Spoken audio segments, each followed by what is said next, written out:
Bàជំរាបសួរនិងសួស្តីដល់ពុកម៉ែបងប្អូនគឺថ្ងៃនេះគឺខ្ញុំ review អំពីឥដ្ឋគឺតាំងពីសម័យអាណានិគមបារាំងមកម្លេះដំអត់នេះគឺជាកំណាយរកឃើញ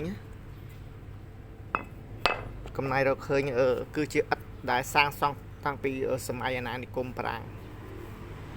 ដែលអាណានិគមបារាំងយើងគឺគ្រប់គ្រងច្រើនខេត្តណាជាពិសេសកំពង់ឆ្នាំងបាត់ដំបងអីហ្នឹងតាមជាដែនថៃហ្នឹងគឺបារាំងគឺគាត់ដាក់អាណានិគមមកលើយើងហើយអ្នកដែលមានអាយុចាប់ពី18ឆ្នាំជំនាន់ហ្នឹងគឺមានកាតមួយដែលត្រូវបងពុនបើអត់បងពុនទេគឺបារាំងចាប់ឬក៏ម្នាក់គាត់ទៅរត់ទៅចូលព្រៃអាហ្នឹងយើងនិយាយពីប្រវត្តិសាស្ត្រហើយនេះគឺជាឥដ្ឋ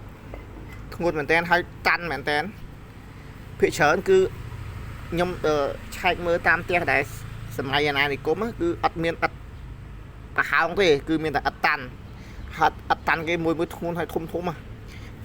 ចាំមើលខ្លាំង1គីឡូចាំខ្លាំងឲ្យបងប្អូនមើលមួយប្រហែលជា1គីឡូចាំតិច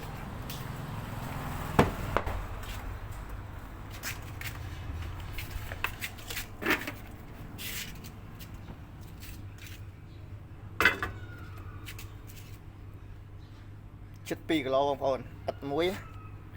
នឹងបែកបាក់ផងវាបែកបាក់វាអីផងឥដ្ឋមួយធ្វើពីដីឥដ្ឋសាក់2គីឡូហើយ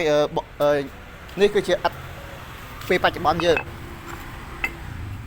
ដ្ឋនេះគឺឥដ្ឋតាន់នេះគឺជាឥដ្ឋសម័យបច្ចុប្បន្នណាហើយឥដ្ឋដែលជំនាន់ពីអាណានិគមបារាំង1.2គីឡូហើយតាន់មែនតែនហើយធំដូចជាកំណាយនេះអញ្ចឹងគឺយើងឈូសអានេះចេញកបោចេញគឺឃើញធំណាបងប្អូននេះធំមែនតែនហើយនេះជាឥដ្ឋសម័យបច្ចុប្បន្ន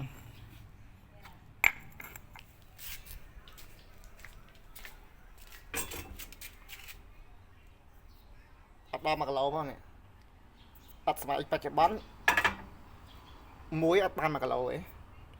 តែឥដ្ឋជំនាន់អាណានិគមបារាំង1.2គីឡូធ្វើពីដីឥដ្ឋសុទ្ធ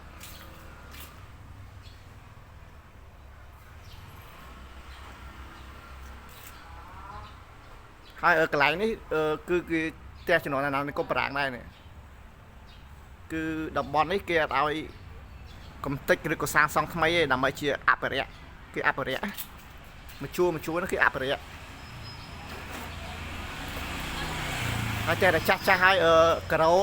ក្បឿងឯក៏ដោយឡើងដោះស្លាយដោះស្នឹមហើយ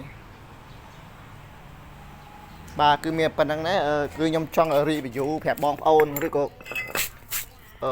អ្នកជំនាន់ក្រោយឲ្យដឹងថា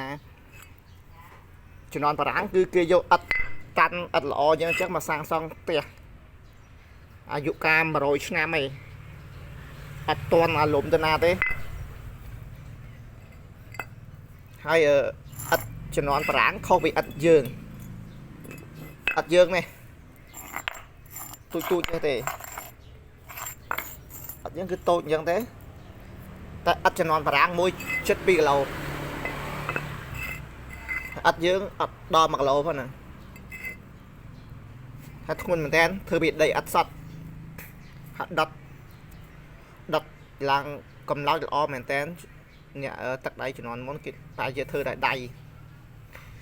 ជំនាន់មុនអត់សូវមានម៉ាស៊ីនអត់មានអីទំនើបដូចពេលបច្ចុប្បន្នហ្នឹងទេបាទអរគុណវីដេអូខ្ញុំគឺមានតែប៉ុណ្្នឹងដែរដើម្បីចែកម្លែកបងប្អូនឲ្យស្គាល់ថាជំនាន់បារាំងជំនាន់អាណានិគមបារាំងគឺអត់គេល្អអញ្ចឹងហ្មងពេលខ្លះយើងស្អប់បារាំងស្អប់អីវាអាចត្រូវខ្លះមិនអាចត្រូវខ្លះបើសិនជាបារាំងមិនដាក់អាណានិគមលើខ្មែរយើងទេប្រហែលជាប្រទេសសៀមឬក៏អ្នកជិតខាងយើងគឺលេបទឹកដីយើងអស់ហើយ គឺយើងអត់មានបានខេត្តបាត់ដំបងសៀមរាបប្រទេសមានជ័យមកវិញទេស្រីសោផនហ្នឹងគឺកាលពីមុនពេលដែលប្រាំងមិនទាន់គ្រប់គ្រងគឺទឹកដីរបស់សៀមនោះទេ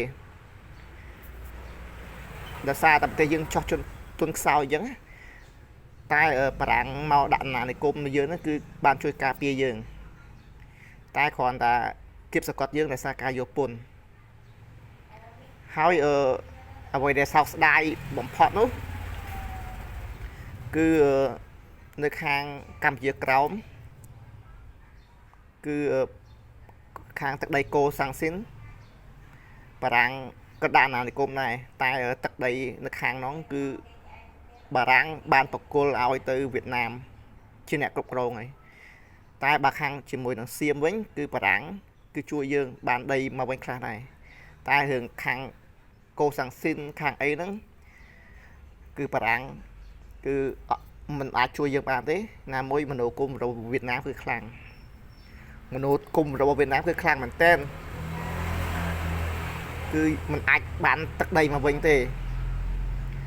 ហើយភាសាបងប្អូនស្រាវជ្រាវបន្តទៀតភាសារបស់វៀតណាមអក្សរវៀតណាមហ្នឹងគឺកម្ចីពីបារាំងទេវៀតណាមអត់មានអក្សរទេណាដូចថៃកម្ចីអក្សរយើងអញ្ចឹងណាវាស្រៀងគ្នាអញ្ចឹងបងប្អូនមើលអក្សរវៀតណាមនិងអក្សរបារាំងគឺដូចគ្នាសឹង 100% អាបន្តក៏ដូចគ្នាដែរបាទវីដេអូខ្ញុំគឺមានតែប៉ុណ្្នឹងទេគឺបកស្រាយចង់និយាយពីអត់នេះទេតែយើងនិយាយពីប្រវត្តិសាស្ត្រខ្លះៗទៅដើម្បីឲ្យកូនខ្មែរជំនាន់ក្រោយគាត់ដែលដឹងគឺអត់ដែលអានសភៅគឺគាត់អត់ដឹងទេបាទអរគុណសម្រាប់ការតាមដានមើលវីដេអូរបស់ខ្ញុំតាំងពីដើមរហូតដល់ចប់អរគុណច្រើនពុកម៉ែបងប្អូន